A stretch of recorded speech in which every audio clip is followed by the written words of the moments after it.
It's been so long sometimes, you barely even notice it. That little voice inside that quietly narrates, judges, encourages, explains, or interprets the world around you.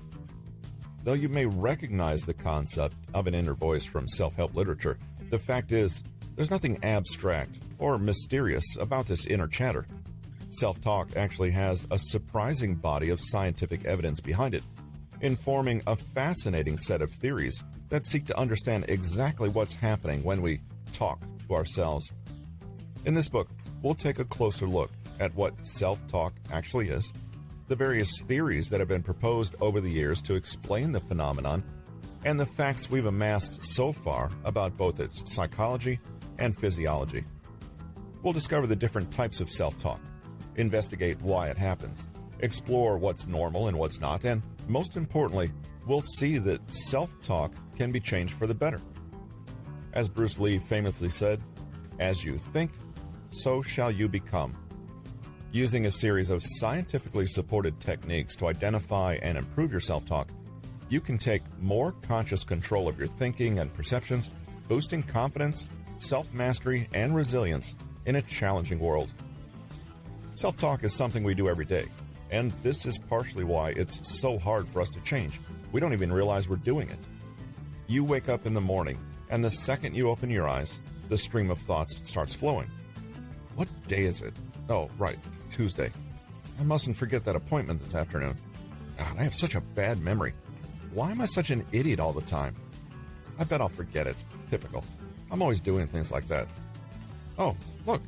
It seems like it'll be a sunny day today. That reminds me. I have to get my mole scan done at some point. But what if it's cancer? But it's not going to be. I mean, it might be. That'd be just my luck. Great Aunt Matilda had skin cancer, I think. If I die of cancer, who will look after my kids? That would literally be the worst thing I could think of. But what's the point in getting it checked out? Doctors are all useless. Oh, that reminds me. You may not do all this every day, but you likely do some of this some days.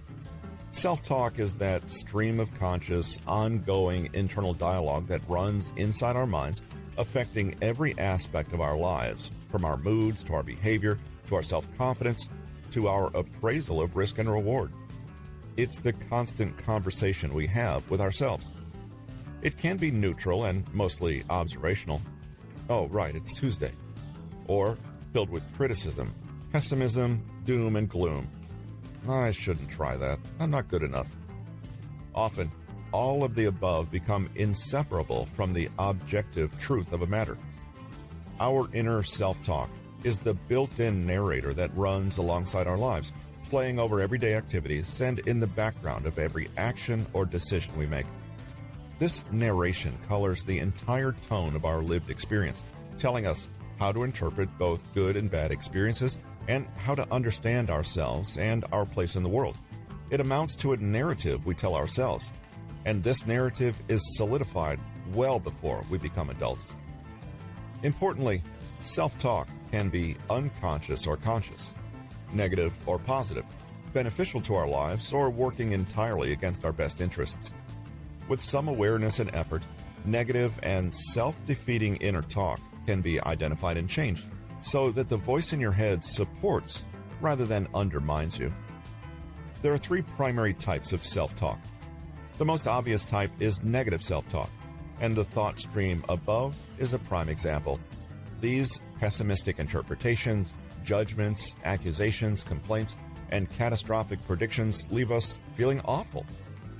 Some people, in some circumstances, might find negative self-talk motivational, but this comprises only a small percentage of negative self-talk. They said I can't do this, I'll prove them wrong, versus I'm not good enough to do it, so I just won't try. This is your inner self-critic who always sees the glass as half empty.